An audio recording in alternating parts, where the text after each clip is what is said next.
इस वक्त एक बड़ी खबर, ट्रिपल तलाक पर all India personal law board के आरोपों पर लॉ कमीशन के चेयरमैन की टिप्पणी से इंकार। इंडिया न्यूज से जस्टिस बीएस चौहान ने कहा कि हम इस पर कोई टिप्पणी नहीं करेंगे।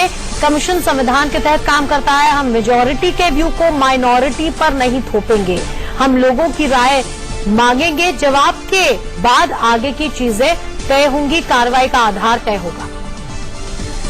बात करते हैं आशीष सिन्हा से, हमारे संवाददाता फोन लाइन पर जुड़ गए हैं। आशीष, सबसे अहम पॉइंट जो इस ऑब्जर्वेशन में है वो ये है, हम मेजॉरिटी के व्यू को माइनॉरिटी पर नहीं थोपेंगे। इसका क्या मतलब समझा जाए?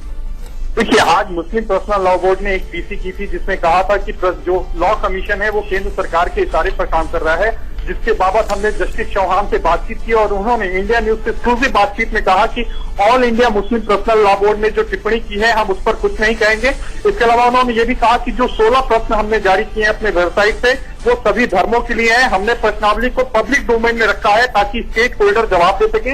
इसके अलावा उन्होंने ये भी कहा कि जवाब मिलेंगे तो आगे की कवायद शुरू करेंगे। इतना ही नहीं, उन्होंने अपने इसमें ये भी कहा अपने जवाब में कि हम मेजॉरिटी के व्यू को माइनॉरिटी पे नहीं थोपेंगे। यानी देखना दिलचस्प होगा कि जो जवाब लॉ कमीशन के पास देश की जनता देती है उस जवाब पर लॉ कमीशन क्या कदम उठाता है। जी बिल्कुल, तो ये देखना दिलचस्प होगा कि आगे की कवायद होती क्या है, कब तक होती है और कैसे होती है। बहुत बहुत शुक्रिया आशीष पूरी जानकारी के लिए।